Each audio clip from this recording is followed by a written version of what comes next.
Hey kids, Mr. Galvan again. Let's continue reading Esperanza Rising. I am going to continue with part B of Las Guayabas. I'm on page 72.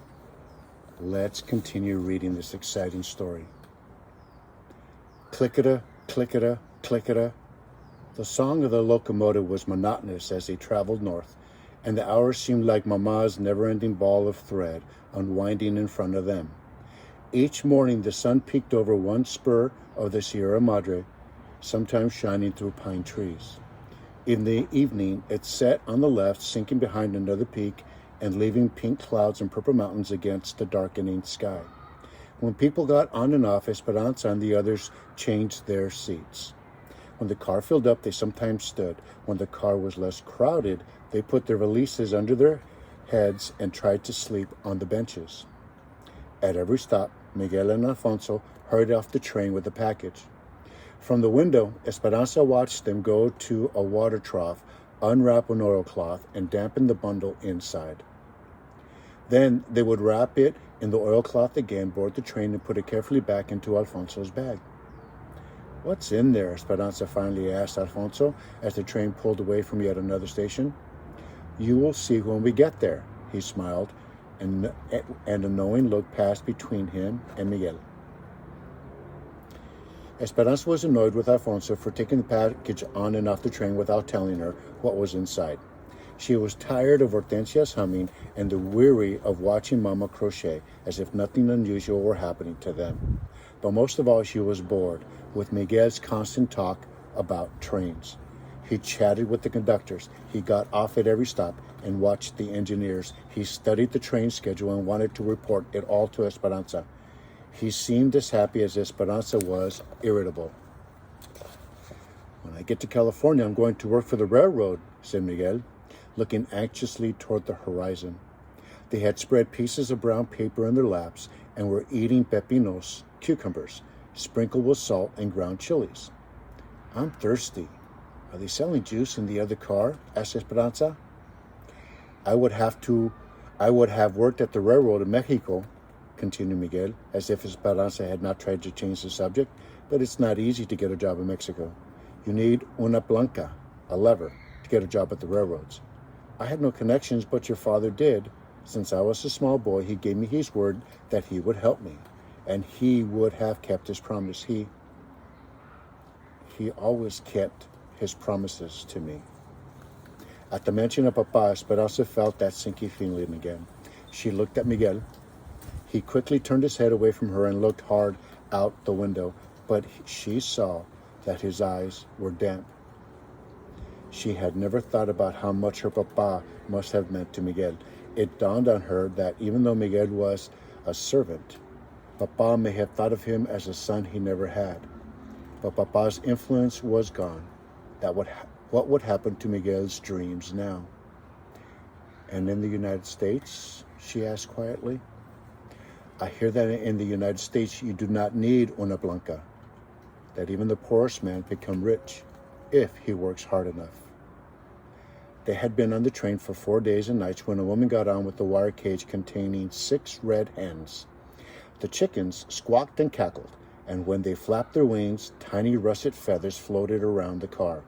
The woman sat opposite Mama and Hortensia, and within minutes she had told them that her name was Carmen, that her husband had died and left her with 8 children, and that she had been at her brother's house helping his family with a new baby. "Would you like dulces, sweets?" she asked Esperanza, holding open a bag. Esperanza looked at Mama, who smiled and nodded her approval. Esperanza hesitantly reached inside and took out a square of coconut candy. Mama had never permitted her to take candy from someone she didn't know before, especially from a poor person. "Señora, why do you travel with the hens?" asked Mama. "Oh, I sell eggs to feed my family. My brother raises hens, and he gave these to me." "And you support your large family that way?" asked Hortensia. Carmen smiled. "I am poor, but I am rich. I have my children. I have a garden with roses, and I have my faith with the memories of those who have gone before me. What more is there?"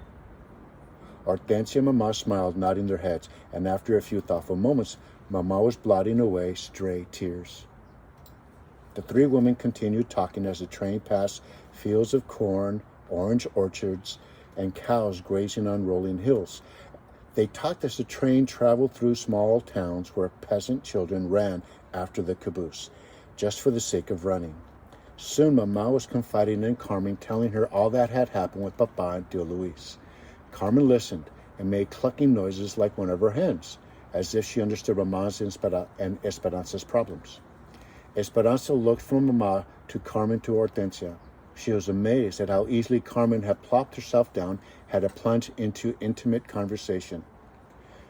It didn't seem correct somehow. Mama had always been so proper and concerned about what was said and not said. In Aguascalientes, she would have thought it was inappropriate to tell an egg woman their problems. Yet now, she didn't hesitate. "Mama," whispered Esperanza, taking on a tone she had heard Mama use many times. Do you think it is wise to tell a peasant our personal business?" Mama tried not to smile.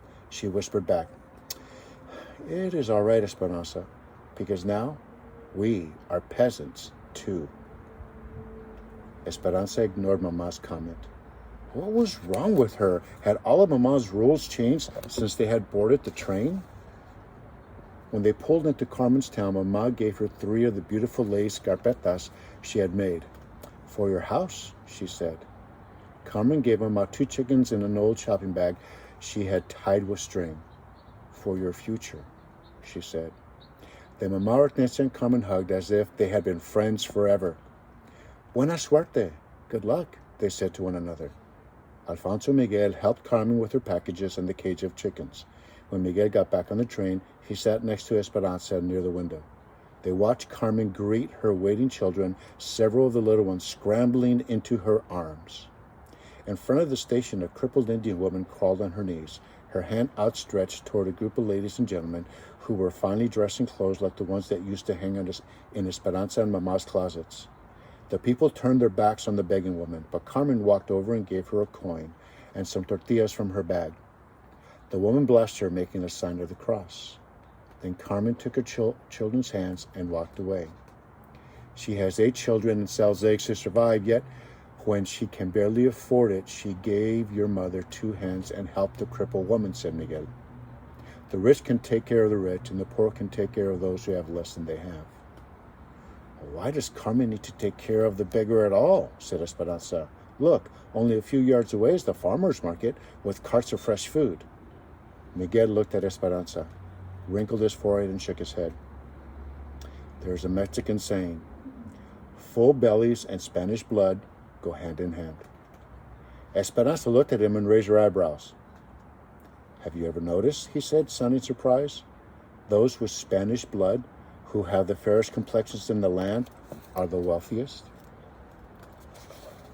Esperanza suddenly felt guilty and did not want to admit that she had never noticed or that it might be true. Besides, they were going to the United States now, and it certainly would not be true there. Esperanza shrugged. "It is just something that old wives say." "No," said Miguel. "It is something the poor say." That's the end of the chapter.